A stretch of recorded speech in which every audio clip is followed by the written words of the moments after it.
एक दिवस त्यांच्या दारूची मैफिल रंगली होती. दोघे दारूच्या नशेत होते आणि त्याचवेळी धरमपाल दादा थोडासा बहकला. थॉमसवर त्याने उघड उघड खुनाचा आळ घेतला. त्यावर थॉमसने सुरुवातीला कोणतीच रिॲक्शन दिली नाही, पण नंतर थॉमसने देखील आता शिवीगाळ सुरू केली. दोघांच्या भांडणात मी थोडीशी मध्यस्थी करत धरमपाल दादाला तिथून घेऊन आलो. जाता जाता दादा त्याला एक गोष्ट बोलला, इनामदाराला तूच संपवला आहेस, मला माहिती आहे, आणि समरही तुझ्याचमुळे मेला. इनामदार हे नाव मी आज दुसऱ्यांदा दादाच्या तोंडून ऐकलं होतं. दुसऱ्या दिवशी दादा सकाळी उठला. रात्री त्याने केलेला तमाशा त्याच्या लक्षात आला आणि त्याने लगेचच मला गाडी काढायला सांगितली. आम्ही थॉमसच्या बंगल्यावर गेलो. थॉमस देखील नुकताच नशेतून बाहेर आल्यासारखा दिसत होता. सुरुवातीला थॉमस नीट बोलायला तयार नव्हता, पण दादाने नंतर त्याची माफी मागितली. तो म्हणाला की आपले व्यावसायिक संबंध आहेत, जे झालं ते दारूच्या नशेत झालं, तुम्ही विसरून जा, मीही विसरून जातो. आणि दादाने पुढे एक मोठं डील आपल्याला करायचं आहे असं त्याला सांगितलं. यावर थॉमस जरा शांत झाला. पुढील 2 तासांच्या त्यांच्या बोलचालीमध्ये त्यांचे संबंध परत एकदा व्यवस्थित झाले होते. हे सगळं सुरू असताना दादाने तिथून बाहेर आल्यावर मला एक गोष्ट सांगितली. तो म्हणाला की याच्यावर पुढचे 3 दिवस नजर ठेव. हा कुठे जातो, काय करतो, सगळं मला सांग. मी दादाच्या म्हणण्यानुसार त्याच्यावर नजर ठेवली. अशातच एके दिवशी दुपारी थॉमस त्याची गाडी घेऊन तो निघाला. तो गोव्यातून बाहेर चालला होता आणि मग काही वेळाने असं लक्षात आलं की तो पुण्याच्या दिशेला जात आहे. पुण्यात आल्यावर देखील मी त्याचा पाठलाग करत होतो, पण नंतर एका पॉइंटला आल्यावर तो कुठे गेला मला समजलं नाही, पण तो मुळशी साईडला कुठेतरी गेला होता आणि मला तेव्हाच ती गोष्ट दादाला सांगावी लागली. दादा तेव्हा गोव्यातच होता. पुढे 6 महिने झाले आम्ही गोव्याला गेलोच नाही, पण 6 महिन्यानंतर एके दिवशी परत एकदा दादा मला म्हणाला की आपल्याला गोव्याला जायचंय आणि यावेळी सगळी भिस्त तुझ्यावर आहे. मला काही कळलं नाही, पण तो म्हणेल ती पूर्व दिशा असं मी ठरवलं होतं. आम्ही गोव्याला गेलो. एक दिवस होऊन गेला. मग संध्याकाळी दादाने थॉमसला फोन लावला. थॉमसला त्याच्या बिअरच्या फॅक्टरीजवळ कुठेतरी दादाने बोलावलं. फॉरेस्टमध्येच एक मोठा प्लॉट आपल्याला मिळतोय असं त्याने थॉमसला सांगितलं होतं आणि आत्ताच्या आत्ता आपल्याला तिथे जाऊन तो प्लॉट बघायचा आहे.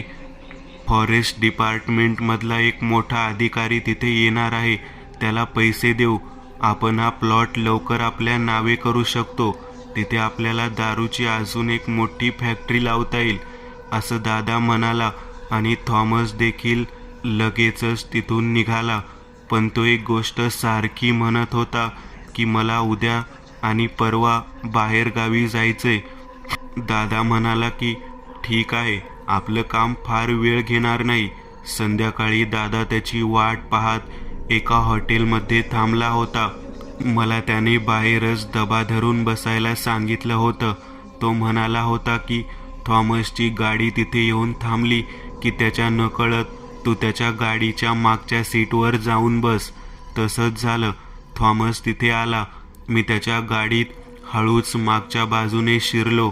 काही वेळातच तो आणि दादा गाडीत बसले आणि तिथून निघाले. त्यांच्यात बिझनेसबद्दलच इकडचं तिकडचं बोलणं सुरू होतं. तो परिसर थॉमसच्या रोजच्या येण्या जाण्याचा होता, त्यामुळे त्याला तिथे कसली भीती नव्हती आणि तो स्वतःसोबत कायम एक पिस्तूल ठेवायचा. अशातच आता फॉरेस्ट एरिया सुरू झाला आणि त्याचवेळी दादाने मला एक इशारा केला. थॉमसला त्याने जरा गाडी थांबवायला सांगितली. थॉमसने गाडी जरा साईडला घेतली आणि त्याचवेळी मी थॉमसवर मागून प्रहार करत त्याला बेशुद्ध केलं. त्याची तीच गाडी घेऊन आम्ही तिथून निघालो. एका निर्जन स्थळी आम्ही पोहोचलो. गाडीची डिक्की तोडून आम्ही आत बघितलं. गाडीच्या डिक्कीत एक लाकडी पेटी होती. तीच लाकडी पेटी जी दादाला कित्येक वर्षापासून हवी होती. ती पेटी आम्ही आमच्या गाडीत टाकली आणि त्याची गाडी एका बीचवर सोडून आम्ही पुण्याला निघून आलो. थॉमस जिवंत होता आणि बेशुद्ध होता. त्याला कधी मारायचं आणि कुठे मारायचं हे दादाच्या डोक्यात पक्क होतं. थॉमसला आम्ही आमच्याच एका फार्म हाऊसवरती बंदिस्त करून ठेवलं होतं. पुढचे 2 दिवस. खरं रहस्य तर पुढे होतं, जे मला अजून समजायचं होतं. चिराक्ष या रहस्यात अजून यायचा होता. त्या रात्री ती पेटी आम्ही पहिल्यांदा उघडून बघितली आणि त्यामध्ये एका वृद्ध माणसाचं प्रेत होतं. त्या माणसाचं प्रेत बघून धरमपाल 2 मिनिटांसाठी सुन्न झाला होता, कारण त्या व्यक्तीला तो ओळखत होता. त्या व्यक्तीला तो भेटलेला नव्हता, पण त्याचा फोटो त्याने पाहिलेला. इनामदाराच्या घरात जेव्हा तो एकदा दोनदा विश्वंभर इनामदार यांच्या पुण्यातील बंगल्यात गेला होता. ते प्रेत मी सुद्धा बघितलं. मी दादाला विचारलं, नक्की हे काय आहे त्यावर. तो म्हणाला की हाच तर श्राप आहे आणि वरदान सुद्धा. थॉमस शुद्धीवर आला होता. दादाला त्याच्याशी खूप काही बोलायचं होतं. दादा आणि मी त्याच्यासमोर बसलो. त्याचा एक हात मी ऑलरेडी मोडून फ्रॅक्चर केला होता. दादा त्याला विचारू लागला, नक्की तू काय केलंस? इनामदाराचं काय झालं? तेव्हा थॉमसने सांगितलं की या पेटीत हा वृद्ध व्यक्ती होता. इनामदाराचा बाप होता तो, विश्वंभर इनामदार. जेव्हा तो विधी करायला ती पेटी त्या रात्री तिथे घेऊन गेला होता, त्याने त्या पेटीचं दार उघडलं. तो विवस्त्र होता आणि त्याने आणलेला बळी अर्धवट शुद्धीत होता. विवस्त्र अवस्थेत असतानाच मी इनामदारावर मागून हल्ला चढवला. एका क्षणातच एक लोखंडी धारधार रॉड मागून त्याच्या मानेत खूपच. इनामदार जागीच तडफडत काही वेळ तसाच उभा राहिला आणि मग खाली पडला. त्याच्या हातातील तो रंगेबिरंगी हंटर हातात घेत त्या पेटीतून बाहेर आलेल्या या म्हाताऱ्यावर उगारला आणि मग त्या म्हाताऱ्याने अर्धवट शुद्धीत असलेला तो बळी ग्रहण केला. आणि तोपर्यंत मी बाहेर येऊन थांबलो. काही वेळातच त्या माणसाच्या किंकाळ्या ऐकू आल्या. काही वेळाने मी आत गेलो. आत गेल्यावर मला त्या खोलीत फक्त ती पेटी बंद अवस्थेत दिसत होती. इनामदाराचं प्रेत तिथेच पडलेलं. मग जेव्हा मी पेटी उघडली तेव्हा आतमध्ये हाच होता. काही वेळातच मला एक वेगळीच ऊर्जा जाणवू लागली. वेगळंच वाटू लागलं. एक ताकद जी मला स्वतःच्या आत फील होत होती. तेव्हाच माझ्या लक्षात आलं की हा विधी मी पूर्ण केला आहे. तूच मला त्याबद्दल एकदा सांगितलं होतंस की हा विधी कशा पद्धतीने खंडित करायचा आणि त्या कॉफीनवर स्वतःचा ताबा कसा मिळवायचा. थॉमसने आता सगळं काही सांगितलं. नक्की तुम्ही काय करणार आहात? थॉमसने आता त्याला विचारलं आणि धरमपाल दादा हसायला लागला. पुढच्याच क्षणी त्याने थॉमसच्या तोंडावर एक क्लोरोफॉर्म लावलेला रुमाल दाबला आणि थॉमस बेशुद्ध झाला. दादा आणि मी तिथून बाहेर आलो. ती खोली बंद केली. दादाने कॅलेंडर बघितलं आणि माझ्याकडे बघत तो हसला. मला म्हणाला, उद्याचा पूर्ण दिवस आपल्याकडे आहे. परवा रात्री हा विधी करायचा आहे. आणि मग मी त्याला विचारलं की नक्की हे काय आहे. क्षणभर त्यांनी विचार केला आणि मग कदाचित त्यालाही वाटलं असेल की आता ही गोष्ट तो मला सांगू शकतो, कारण आता दुसरं कोणी शिल्लक नाही. त्याच्या घराण्यातील फक्त मीच शिल्लक होतो. आणि मग तो मला घेऊन त्या खोलीत गेला जिथे जाणं कोणालाच अलाउड नव्हतं. त्या खोलीत खूप सारी पुस्तक ठेवलेली. चित्रविचित्र संस्कृत भाषेतली ती पुस्तक होती. त्या पुस्तकातून काढलेला सारांश लिहिलेली एक डायरी त्याच्याकडे होती. ती डायरी त्याने आता समोर ठेवली आणि तो आता सगळं काही सांगू लागला. एक असा माणूस ज्याच्याकडे सत्ता, संपत्ती, सगळं काही आहे, ज्याच्यात सगळ्याच प्रकारची भूक असीमित आहे. अन्न, वस्त्र, धन, स्त्री या सगळ्याच गोष्टी त्याला असीमित अशा हव्या आहेत.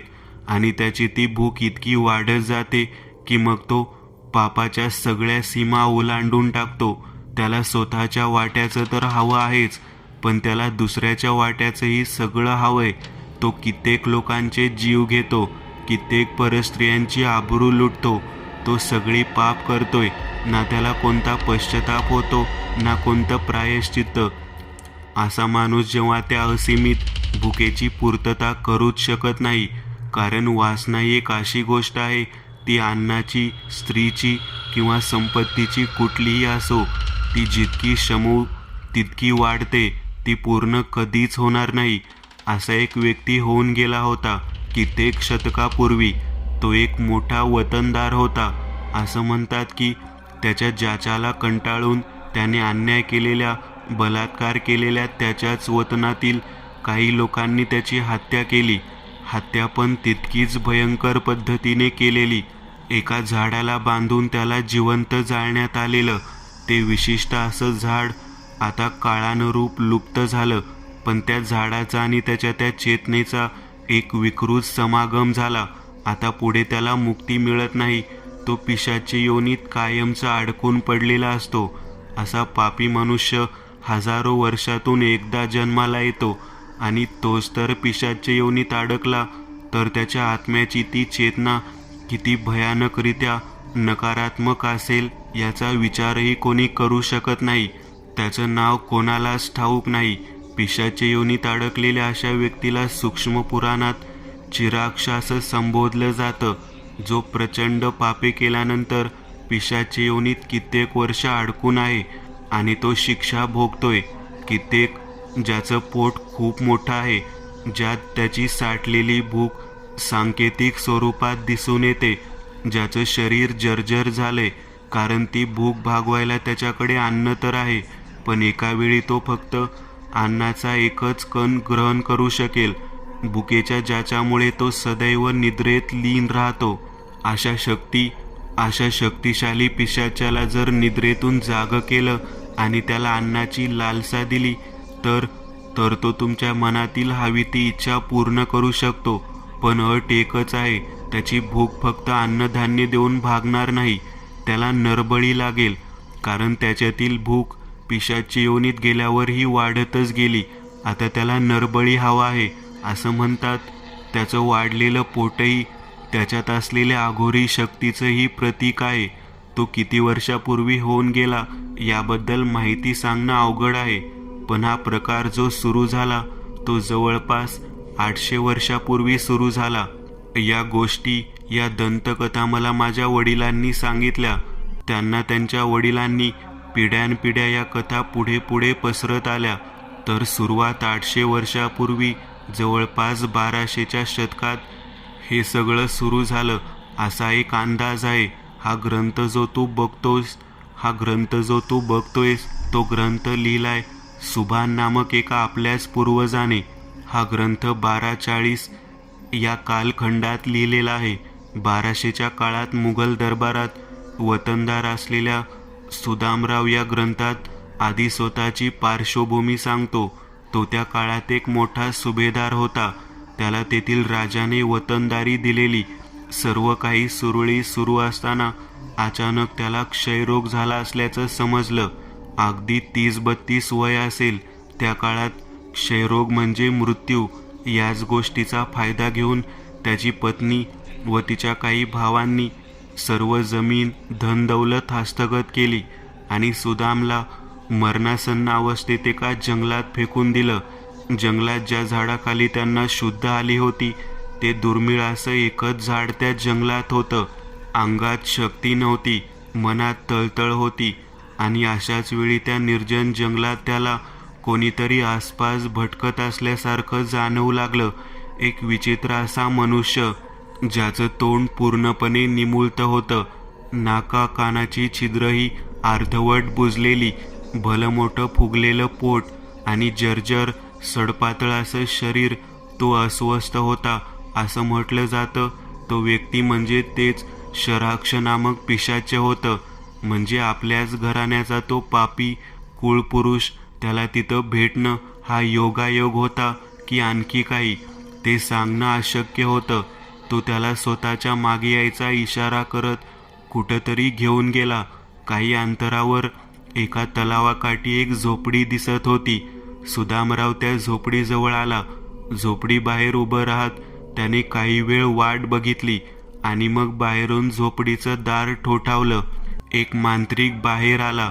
सुदाम चकित झाला, कारण त्या मांत्रिकाचं तोंड देखील त्याच दुसऱ्या माणसासारखं निमुळतं झालेलं, पण त्यातल्या त्यात त्याच्या ओठामधलं अंतर थोडं तरी जास्त होतं. तो बोलू शकत होता, पण मगाशी त्याला इथं घेऊन आलेला तो विचित्र मनुष्य, तो तर काहीच बोलला नव्हता. मांत्रिकाला सुदामची दया आली, पण त्याला एक गोष्ट विचित्र वाटली की तो या झोपडीपर्यंत आला कसा, कारण ही झोपडी खूप दुर्गम भागात होती. त्याने सुभानला विचारलं. त्यावर सुदामने त्याला उजवीकडे बोट दाखवत सांगितलं की हा मला इथं घेऊन आला. वास्तविकता अदृश्य रूपात असलेलं शराक्ष हे पिशाच कोणालाच दिसत नाही. ते दिसतं फक्त दोनच व्यक्तींना, एक तर जो त्याचा मालक आहे किंवा मग शराक्षच्या कुळातील व्यक्तीला. मांत्रिक खूपच वृद्ध होता.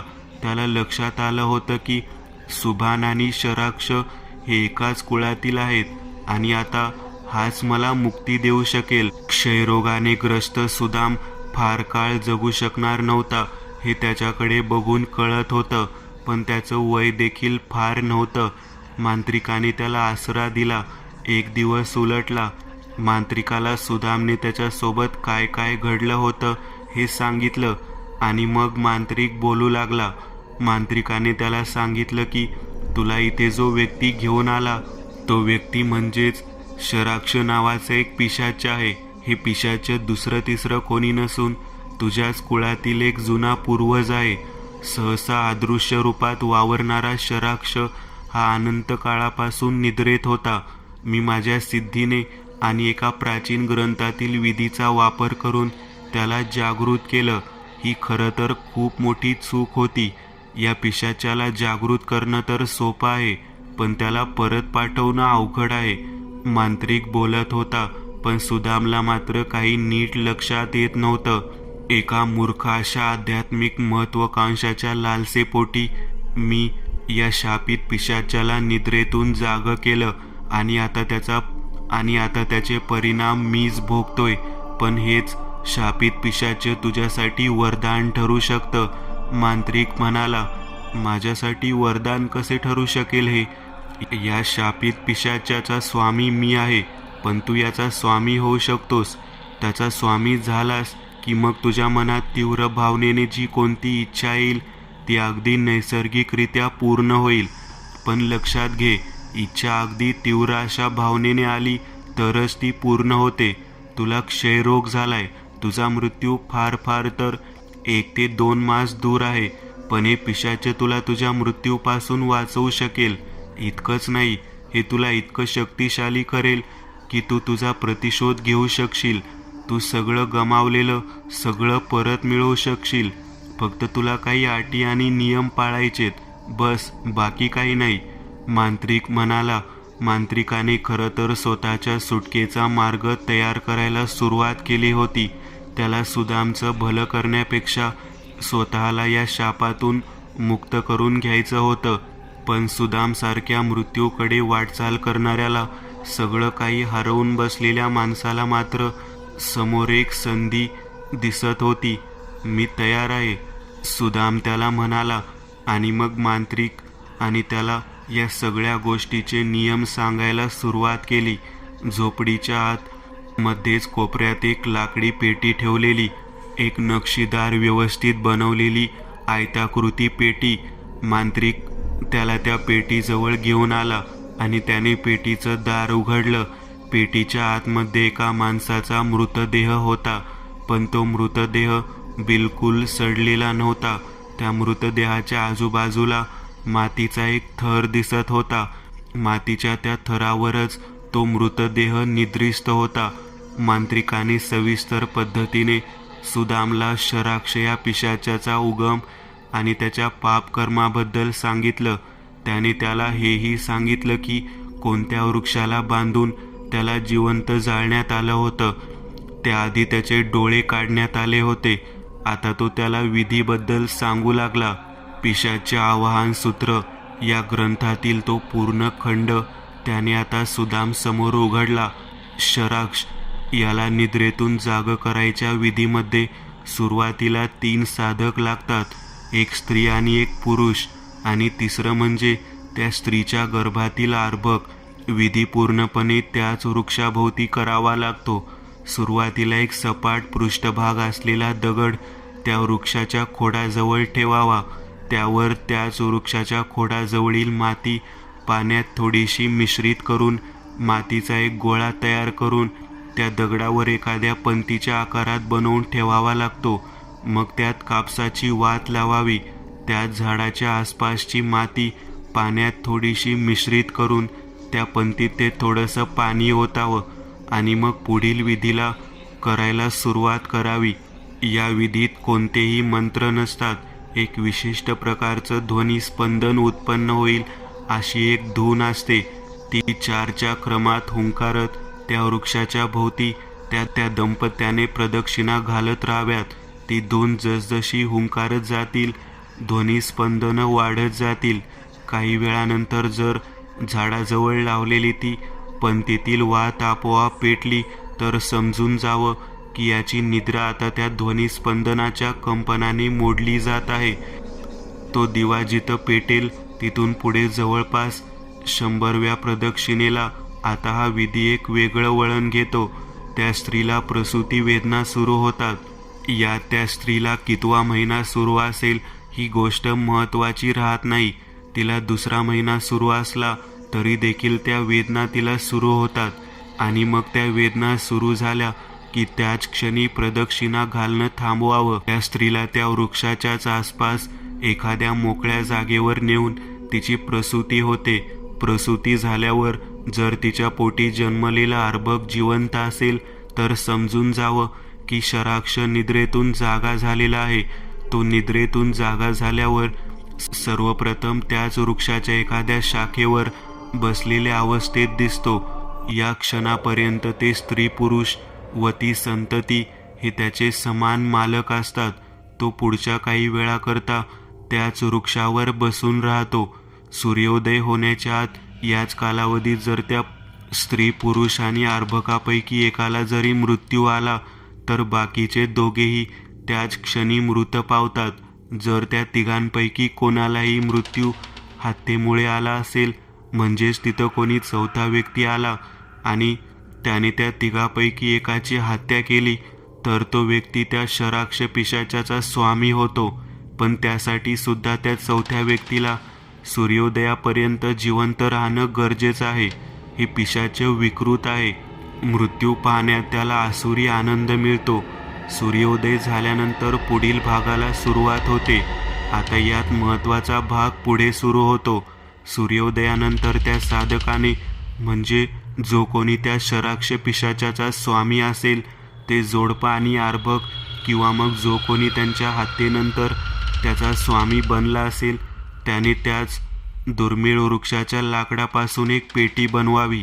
ती पेटी बनवण्यासाठी त्याला पुढच्या दिवसाच्या सूर्यास्तापर्यंतचा काळ असतो. त्यातच ती पेटी त्याने बनवणं आवश्यक आहे. जर तो ते करू शकला नाही तर सगळी मेहनत वाया जाईल आणि शराक्ष परत एकदा निद्रेत जाईल. जर ती पेटी त्याने ठरलेल्या काळाच्या आत बनवली तर त्या मृत पुरुषाचं शरीर त्या पेटीत भरावं. त्या पेटीत ते शरीर भरायच्या आधी त्या वृक्षाच्या जवळची माती त्यात पसरवावी लागते. ती माती म्हणजे शराक्ष या पिशाचाची शक्ती आहे. ती माती इतकी चमत्कारिक आहे ज्याचं वर्णन देखील करता येणार नाही.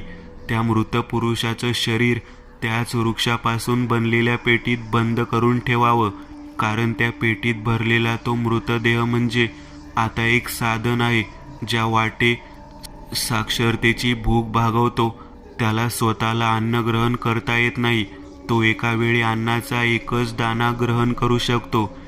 यासाठीच आता पेटीत बंद केलेला तो मृतदेह म्हणजे ते साधन असतं ज्यामध्ये तो स्वतःच्या चेतनेचा काही भाग त्या मृतदेहात प्रविष्ट करून स्वतःची नरबळीची क्षुधा शांत करत राहतो.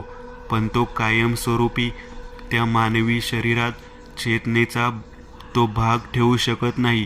म्हणजेच तो त्या शरीरात पूर्णपणे प्रवेश करू शकत नाही आणि त्यावर पूर्ण ताबाही मिळवू शकत नाही.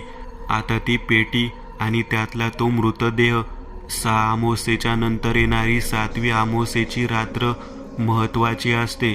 रात्रीच एक नरबळी त्याला अर्पित करावा लागतो.